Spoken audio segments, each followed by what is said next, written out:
ವಿಸರ್ಗ ಕ್ರಿಯೇಷನ್ಸ್ನ ಕನ್ನಡ ಕಲಿಕೆ ಕ್ಲಾಸ್ಗೆ ಸ್ವಾಗತಿಸುತ್ತಾ ಇವತ್ತು ವ್ಯಂಜನಗಳೊಂದಿಗೆ ವಿಸರ್ಗ ಪದಗಳು ಅಂದರೆ ವಿಸರ್ಗವನ್ನು ಸೇರಿಸಿ ಮಾಡಿರೋವಂಥ ಪದಗಳನ್ನು ಪ್ರಾಕ್ಟೀಸ್ ಮಾಡಿ ನೋಡೋಣ. ನಾವು ಆಲ್ರೆಡಿ ವ್ಯಂಜನಗಳ ಗುಣಿತಾಕ್ಷರಗಳನ್ನು ನೋಡಿದ್ವಿ. ಅದರಲ್ಲಿ ವಿಸರ್ಗಕ್ಕೆ ಬರುವಂಥ ಪದಗಳನ್ನು ಎಲ್ಲ ಬಿಟ್ಟಿದ್ವಿ, ಕೊನೆಯ ಕ್ಲಾಸಲ್ಲಿ ಮಾಡೋಣ ಅಂತ. ಅದಕ್ಕೆ ಒಂದೊಂದು ಎಕ್ಸಾಂಪಲ್ಸ್ ನಾವು ನೋಡೋಣ.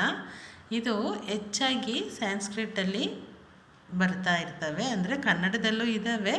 ಅದು ಎಲ್ಲ ಪದಗಳಿಗೂ ಸಿಗೋದು ಕಷ್ಟವಾಗಿರುತ್ತೆ. ಆದಷ್ಟು ನಾವು ಸ್ಯಾನ್ಸ್ಕ್ರಿಟ್ ಪ್ರೊನೌನ್ಸಿಯೇಷನ್ನ ಕನ್ನಡದಲ್ಲಿ ಬರೀತಾ ಹೋಗೋಣ. ಏನೂ ಇಲ್ಲ, ವಿಸರ್ಗವನ್ನು ಕೊನೆಯ ಅಕ್ಷರಗಳಿಗೆ ಸೇರಿಸೋದು, ಅಂದರೆ ವ್ಯಂಜನಾಕ್ಷರಗಳಿಗೆ ವಿಸರ್ಗವನ್ನು ಸೇರಿಸೋದು, ಉಚ್ಚಾರಣೆ ಮಾಡೋದಷ್ಟೇ ಪ್ರಾಕ್ಟೀಸ್ಗೋಸ್ಕರ. ಅದರಲ್ಲಿ ಫಸ್ಟ್ ಒನ್ನ ಲೋಕ ಅಂತ ಇದೆ ಅಲ್ವಾ, ಅದಕ್ಕೆ ಲೋಕಃ ಅಂತ. ಅಂದರೆ ಇಲ್ಲೇನಾಗುತ್ತೆ ಅಂತಂದರೆ ಈ ವಿಸರ್ಗ ಪದಗಳು ಜಾಸ್ತಿ ಶ್ಲೋಕಗಳಲ್ಲಿ ಮತ್ತು ಹಳಗನ್ನಡದ ಪದ್ಯಗಳಲ್ಲಿ, ಅಂದರೆ ಪಂಪ ಪುರಾಣ ಆ ಥರ ಎಲ್ಲ ಇದಾವಲ್ಲ, ಅಂಥದ್ರಲ್ಲಿ ಕೆಲವೊಂದು ಪದಗಳನ್ನು ನೋಡ್ತಾ ಇರ್ತೀವಿ. ನಾವಿಲ್ಲಿ ಪ್ರಾಕ್ಟೀಸ್ಗೋಸ್ಕರ ಸ್ಯಾನ್ಸ್ಕ್ರಿಟ್ ಪದಗಳನ್ನು ಯೂಸ್ ಮಾಡ್ತಾ, ಅಂದರೆ ಸ್ಯಾನ್ಸ್ಕ್ರಿಟಲ್ಲಿ ಬರುವಂಥ ಪ್ರೊನೌನ್ಸಿಯೇಷನ್ನ ಇಲ್ಲಿ ಯೂಸ್ ಮಾಡ್ತಾ ಇರ್ತೀವಿ ಅಷ್ಟೇ. ಲೋಕಃ ಅಂತ ಇಲ್ಲಿ ಕಹ ಬಂತು. ನೆಕ್ಸ್ಟ್ ಸಾ ಕೊಂಬು ಸು ಖ ಸುಖ ಅಂತ, ಇದು ಖ, ಇದು ಫಸ್ಟ್ ಕ, ಇದು ಸೆಕೆಂಡ್ ಕಾಗೆ ಸುಖ ಅಂತ. ನೆಕ್ಸ್ಟ್ ಸಪೋಸ್ ಗಂಗಾ ಅಂತ ಇರುತ್ತೆ, ಅದಕ್ಕೆ ಗಂಗಃ ಅಂತ ಈ ಥರ ಬರಿತಾ ಹೋಗೋದಷ್ಟೇ. ಅನಂತರ ಸಾಗೊಂದು ಸೊನ್ನೆ ಸಂಘ ಅಂತ ಇರುತ್ತಲ್ಲ, ಅದಕ್ಕೆ ಸಂಘ ಅಂತ ಬರೀಬೋದು. ನೆಕ್ಸ್ಟ್ ಇದಕ್ಕೆ ಬಂದ್ವಿ ಅಂತಂದರೆ, ಈಗ ಬುಧಾಯ ಚ, ಭೂ ದ ದೀರ್ಘ ದ ಯ ಬುಧಾಯ ಚ ಅಂತ ಹೇಳ್ತಾರೆ, ಅಂದರೆ ಹಾ ಸೌಂಡು ಬರುತ್ತೆ. ಅಂದರೆ ಇದು ನಮ್ಮ ಸ್ತೋತ್ರ, ಅಂದರೆ ನವಗ್ರಹ ಸ್ತೋತ್ರದಲ್ಲಿ ಬರೋವಂಥದ್ದು. ಬಾನಾಯ ಸೋಮಾಯ ಮಂಗಳಾಯ ಬುಧಾಯ ಚ ಅಂತ ಬರುತ್ತೆ, ಅದನ್ನು ಕೊಟ್ಟಿದ್ದೀನಿ. ಆ ಥರ ಸ್ತೋತ್ರಗಳಲ್ಲಿ, ದೇವರ ನಾಮಾವಳಿಗಳಲ್ಲಿ ಮತ್ತು ಹಳಗನ್ನಡ ಪದಗಳಲ್ಲಿ ಬರ್ತಾ ಇರ್ತದೆ. ನಾವಿಲ್ಲಿ ಪ್ರಾಕ್ಟೀಸ್ಗೋಸ್ಕರ ಚಿಕ್ಕ ಚಿಕ್ಕ ಪದಗಳನ್ನ ಮಾಡ್ತಾ ಹೋಗೋಣ. ನೆಕ್ಸ್ಟ್ ಇದು ಚ ಆಯಿತು. ನೆಕ್ಸ್ಟ್ ಎರಡನೇ ಚಾಗೆ ಹೂ ಬರೆದು ಚ ಬರೀತೀನಿ. ಇಲ್ಲಿ ಚ, ಇದು ಚಾಗೆ ಚಾವತ್ತು, ಅಂದರೆ ಉಚ್ಚಾಹ ಅಂತ ಇಲ್ಲಿ ಇದನ್ನು ಕೊಡ್ತೀವಿ. ಇಲ್ಲಿ ಇನ್ನೊಂದು ಸರಿ ಬರಿತೀನಿ, ಸರಿಯಾಗಿ ಬಂದಿಲ್ಲ. ಹೂವು ಚ ಬರೆದು ಅದಕ್ಕೆ ಚಾವತ್ತು ಕೊಟ್ಟು ಹೀಗೆ ಬರೀತೀವಿ, ಉಚ್ಚಾಹ ಅಂತ. ಅನಂತರ ಜ ಬರುತ್ತೆ, ಅದಕ್ಕೆ ದಾಗೆ ವ ಜ ವಿಸರ್ಗ ಧ್ವಜ ಅಂತ ಆಗುತ್ತೆ. ದಾಗೆ ವಾವತ್ತು ಧ್ವಜ ಅಂತ ಆಗುತ್ತೆ. ಅಥವಾ ಅಂಬುಜ, ಸೊನ್ನೆ ಅಂಬುಜ ಅಂತ ಆಗುತ್ತೆ. ನೆಕ್ಸ್ಟ್ ಝಾಗ್ ಹಾಕಬೇಕು ಅಂದರೆ ಝಾ ಬರೀತೀನಿ, ಇದು ಝಾ ಆಗುತ್ತೆ. ಝಾಗೆ ಹೀಗೆ ಕೊಡ್ತೀನಿ, ಇಲ್ಲಿ ಅರ್ಧ ಚಂದ್ರ ಕೊಡ್ತೀನಿ, ಅಂದರೆ ವಜ್ರಹ ಅಂತ ಒಂದು ಪದ. ಈಗ ಛ ಜ ಆಯಿತು. ನೆಕ್ಸ್ಟ್ ಟಾವರ್ಗಕ್ಕೆ ಹೋಗೋಣ. ಅದಕ್ಕೆ ಕಿ ರಾಗುಡ್ಸನ್ ದೀರ್ಘ ರೀ ಕಿರಿ ಟ, ಇಲ್ಲಿ ಹೆಸರೆಲ್ಲ ಕೊಡ್ತೀನಿ, ಕಿರೀಟ ಅಂತ. ನೆಕ್ಸ್ಟ್ ಕ ಸೊನ್ನೆ ಕಂಠ ಇರೋದು ಹಿಂಗೆ ಕೊಟ್ಟು ಅಂದರೆ ಕಂಠ ಅಂತ ಆಗುತ್ತೆ, ಕಂಠ ಅಂತ. ನೆಕ್ಸ್ಟ್ ರು ಸೊನ್ನೆ ರುಂಡ, ಇಲ್ಲಿ ವಿಸರ್ಗ ಕೊಡ್ತೀನಿ, ರುಂಡ ಅಂತ ಆಗುತ್ತೆ. ನೆಕ್ಸ್ಟ್ ಬಾ ಕೇತು ದೀರ್ಘ ಬೇ, ರಾಕೊಂಬರು 0 ಢ, ಅದಕ್ಕೆ ಡಾಟ್ಸ್ ಕೊಡ್ತೇನೆ. ಬೇರುಂಡ ಅಂತ ಆಗುತ್ತೆ. ಸೊ ಇಲ್ಲಿ ಇದು, ಇಲ್ಲಿ ಇದು, ಇದಿಷ್ಟು ಬರುತ್ತೆ. ವಜ್ರ, ಕಿರೀಟ, ಕಂಠ, ರುಂಡ, ಬೇರುಂಡ ಅಂದರೆ ಮಹಾಪ್ರಾಣದ ಬೇರುಂಡ ಅಂತ ಬರೆದಿದ್ದೀವಿ. ನೆಕ್ಸ್ಟ್ ಇನ್ನು ಬೇಕು ಅಂದರೆ ನಿಗೂಢನೂ ಆಗುತ್ತೆ. ನಿಗೂಢ ಅಂತ ಇರುತ್ತಲ್ಲ, ಅದಕ್ಕೆ ನಿಗೂಢ ಅಂತಿರೋದಕ್ಕೆ ಹಿಂಗೆ ಹಾಕಿದ್ರೆ ನಿಗೂಢ ಅಂತಲೂ ಆಗುತ್ತೆ. ನಿಗೂಢ. ನೆಕ್ಸ್ಟ್ ಪಾ ಕೊಂಬು ಪೂ, ಣ, ನಾಗೆ ಯಾವತ್ತು ಕೊಟ್ಟು ಇಲ್ಲಿ 2 ಡಾಟ್ ಕೊಡ್ತೀನಿ, ಆವಾಗ ಪುಣ್ಯ ಅಂತ ಆಗುತ್ತೆ. ಇದಕ್ಕೆ ನಾಗೆ ಇಲ್ಲಿ ಯಾವುದು ವಿಸರ್ಗ ಕೊಟ್ಟಂಗೆ ಆಗುತ್ತೆ, ಪುಣ್ಯ ಅಂತ.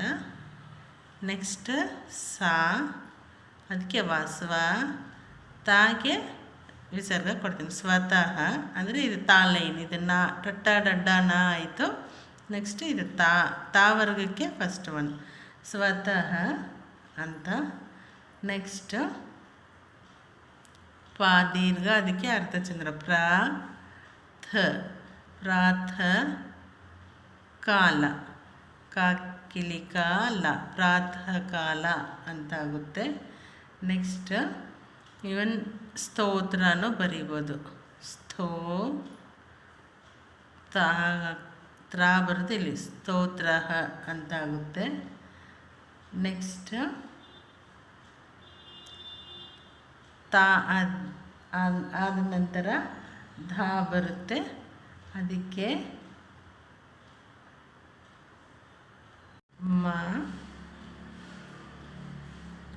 ನಾಗೆ ಮಾವತ್ತು, ಮನ್ಮ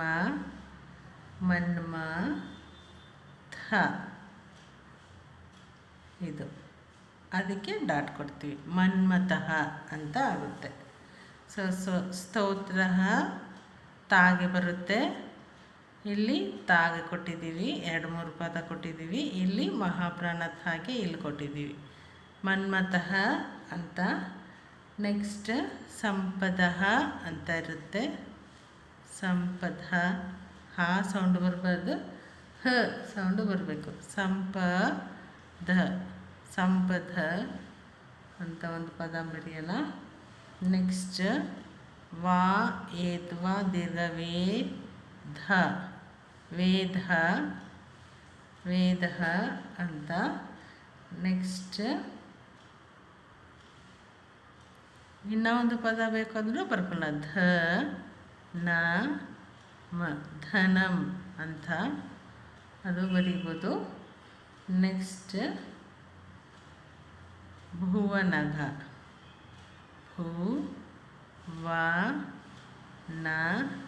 ಭುವನಃ ಅಂದರೆ ಇಲ್ಲಿ ಧ ಆಗುತ್ತೆ, ಇಲ್ಲಿ ಧ, ಇಲ್ಲಿ ಧ,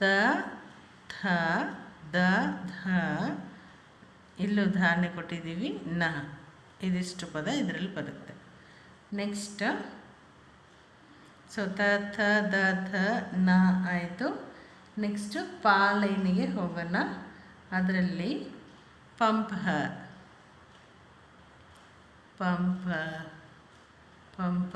ಅಂತ ಬರೀಬೋದು. ನೆಕ್ಸ್ಟ್ ಭೂಪ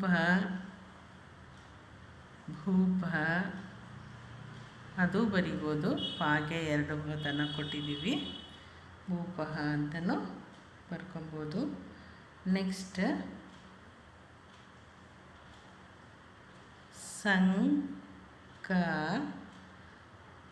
ಲಾಗೆ ಭಾವತ್ತು, ಸಂಕಲ್ಪ ಅಂತ ಅದನ್ನು ಬರ್ಕೊಬೋದು. ನೆಕ್ಸ್ಟ್ ಫಲಪುಷ್ಪ ಅಂತಲೂ ಬರೀಬೋದು, ಫಲ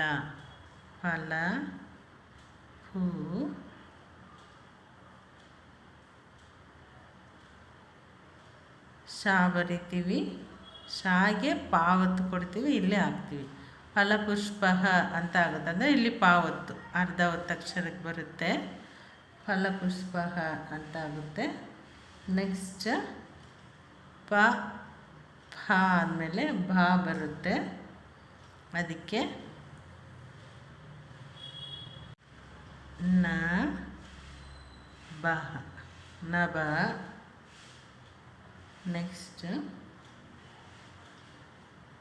ಭ ಬರುತ್ತೆ. ಅದಕ್ಕೆ ಇಲ್ಲಿ ಬರೆಯೋಣ. ಪ ದಾಗೆ ಮಾವತ್ತು ಪದ್ಮ ನಾಕಿಲಿನ ಬಹ ಪದ್ಮನಾಭ. ಪದ್ಮನಾಭ ಆದಮೇಲೆ ನಮಃ ನಮಃ ನಮಃ ಅಂತಾಗುತ್ತೆ. ನಮ. ಅನಂತರ ಈಗ ಪ ಫ ಬ ಭ ಆಯಿತು, ಮಾನು ಆಯಿತು. ನೆಕ್ಸ್ಟ್ ಅವರ್ಗೀಯ ವ್ಯಂಜನಗಳದ್ದು ನೋಡೋಣ. ಅದರಲ್ಲಿ ಯಾ ಬರುತ್ತೆ ಫಸ್ಟ್ ಅಲ್ವಾ. ಅದಕ್ಕೆ ಸಾ ಕೊಂಬು ಕಿಳಿಸು ಯಾ ಹಾಕಿ ಅರ್ಕ ಒತ್ತು ಕೊಡೋಣ. ಇಲ್ಲಿ ಇದೆ 2 ಡಾಟ್ಸನ್ನು ಕೊಡೋಣ, ಅಂದರೆ ಸೂರ್ಯ ಅಂತ ಆಗುತ್ತೆ. ಅನಂತರ ಸ್ವರ ಸ್ವರ ಅಂತ. ನೆಕ್ಸ್ಟ್ ಲೀಲಾ ಜಾಲ, ಅಂದರೆ ಇಲ್ಲಿ ಯಾವತ್ತು ರ ಲ ಲೀಲಾ ಜಾಲ ಅಂತಾಯಿತು. ನೆಕ್ಸ್ಟ್ ವಾ ಬರುತ್ತೆ. ಅದಕ್ಕೆ ಖ ವಾ ಹಾಕಿ ಅರ್ಕ ಒತ್ತು ಕೊಡ್ತೀನಿ. ಅನಂತರ ಇದನ್ನು ಕೊಡ್ತೀನಿ, ವಿಸರ್ಗವನ್ನು ಕೊಡ್ತೀನಿ. ಗರ್ವ ಗರ್ವಘ ಗರ್ವ ಅಂತ ಆಗುತ್ತೆ. ನೆಕ್ಸ್ಟ್ ಸತ್ಯ ಸಾ ತಾಗೆ ಯಾವತ್ತು ಸತ್ಯ ಮಾಕೆ ತುಂದಿರ್ಗ ಮೇ ವಹ, ಅಂದರೆ ವಾಗೆ ಸತ್ಯಮೇವ ಅಂತ ಆಗುತ್ತೆ. ಅನಂತರ ವಾ ಯಾರ ಲ ವಾ ಅನಂತರ ಶ ಬರುತ್ತಲ್ವ. ಅದಕ್ಕೆ ಬಾ ಹಾಕೊಂಬು ಹೂ ಶ ಇಲ್ಲಿ ವಿಸರ್ಗ ಕೊಡ್ತೀವಿ, ಬಹುಶಃ ಅಂತ. ನೆಕ್ಸ್ಟ್ ವೇಷಃ ವಾಯೇತ್ವ ವೇ ಎರಡನೇ ಶಾಗೆ ಈ ಥರ ವಿಸರ್ಗ ಕೊಡ್ತೀವಿ, ವೇಷ ಅಂತಾಗುತ್ತೆ. ಅಥವಾ ಇನ್ನೂ ಒಂದು ಪದ ಬೇಕಾದ್ರೂ ಬರಿಬೋದು, ತ್ರಿಶಃ ಶಾ ಬರೆದು ಇಲ್ಲಿ ಹಿಂಗೆ ಕೊಡ್ತೀವಿ, ತ್ರಿಶಃ ಅಂತಲೂ ಆಗುತ್ತೆ. ಅನಂತರ ವಾಗುಡಿಸು ವಿ ದಾಗೆ ವಾವತ್ತು ವಿದ್ವಾ 0 ವಿದ್ವಂ ಸಹ. ಈಗ ಇದು 3 ಶಾಗು ನಾವು ಬರೆದಂಗೆ ಆಗುತ್ತೆ. ಬಹುಶಃ ವೇಷಃ ಅಥವಾ ತ್ರಿಶಃ, ಆಮೇಲೆ ವಿದ್ವಂಸಃ, ಇದು ಕೆಳಗಡೆ ಇತ್ತು. ವಿ ದಾಗೆ ವಾವ್ ಗೊತ್ತು ದ್ವಾ 0 ವಿದ್ವಂಸಃ ಅಂತ ಆಗುತ್ತೆ. ಅನಂತರ ಶೇಷಃ ಸಹ ಅನಂತರ ಹಾ ಬರುತ್ತೆ. ಹಾಗೆ ಸಾಗುಡಿಸು ಸಿಗೊಂದು 0 ಸಿಂಹ ಅಂತಾಗುತ್ತೆ. ಅಥವಾ ಇದು ಹಾಗೆ ಇದು ಹಾ ಮತ್ತು ಈ 2 ಸೌಂಡು ಆಲ್ಮೋಸ್ಟ್ ಅಲ್ಲಿ ಒಂದೇ ಥರನೇ ಇರುತ್ತೆ. ಪ್ರೊನೌನ್ಸಿಯೇಷನ್ ಹಂಗೆ ಸಿಂಹ ಅಂತಾಗುತ್ತೆ. ನೆಕ್ಸ್ಟ್ ಪದ ಳ ಅಲ್ವರ. ಅದಕ್ಕೆ ಹಾ ಇಲ್ಲೇ ಬರಿತೀನಿ, ಹ ವ ಳ ಡಾಟ್ ಹವಳ ಅಂತ ಆಗುತ್ತೆ. ಸೊ ಸಿಂಹ ಹವಳ ಅಂತ ಆಗುತ್ತೆ. ಅಥವಾ ಇನ್ನೂ ಒಂದು ಪದ ಬೇಕು ಅಂದ್ರೂ ನಾವು ಬೇಕಾದಷ್ಟು ಪದಗಳಿರುತ್ತೆ. ಮಾಗೊಂದು 0 ಮಂಗ ಳ ಮಂಗಳ ಅಂತಲೂ ಬರಿಬೋದು. ಇದಿಷ್ಟು ಪದನೂ ನಾವು ವಿಸರ್ಗ ಪದಗಳನ್ನು, ಅಂದರೆ ವಿಸರ್ಗವನ್ನು ಸೇರಿಸಿ ಬರೆದಿರುವಂಥ ಪದಗಳು. ಇಷ್ಟನ್ನು ಒಂದ್ಸರಿ ನಾವು ಹೇಳಿ ನೋಡೋಣ. ಲೌಕ, ಸುಖ, ಗಂಘ, ಸಂಘ, ಬುಧಾಯ ಚ, ಉಚ್ಛ, ಧ್ವಜ, ಅಂಬುಜ, ವಜ್ರ, ಕಿರೀಟ, ಕಂಠ,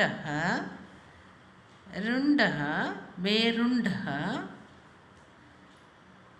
ನೆಕ್ಸ್ಟ್ ನಿಗೂಢ, ಪುಣ್ಯ, ಸ್ವತಃ, ಪ್ರಾತಃಕಾಲ, ಸ್ತೋತ್ರ, ಮನ್ಮಥ, ಸಂಪದ, ವೇದ, ಧನಂ, ಭವನ, ಪಂಪ, ಭೂಪ, ಸಂಕಲ್ಪ, ಫಲಪುಷ್ಪ, ನಭ. ನೆಕ್ಸ್ಟ್ ಪದ್ಮನಾಭ, ಭ ಬರುತ್ತೆ. ಪದ್ಮನಾಭ, ನಮಃ, ಸೂರ್ಯ, ಸ್ವರ, ಲೀಲಾಜಾಲ, ಬಹುಶಃ, ವೇಷ, ತ್ರಿಶಃ, ದೃಶ್ಯ, ವಿದ್ವಾಂಸ, ಸಿಂಹ, ತಿಂಗಳ. ಇದು ಸಿಂಹ ನಂತರ ಹವಳ, ಮಂಗಳ. ಇದಿಷ್ಟು ನಮ್ಮ ವಿಸರ್ಗ ಪದಗಳು ಅಂತ ಆಗುತ್ತೆ. ಅಂದರೆ ವಿಸರ್ಗ ಯೂಸ್ ಮಾಡಿ ಬರೆದಿರೋ ಅಂಥ ವ್ಯಂಜನ ಪದಗಳು.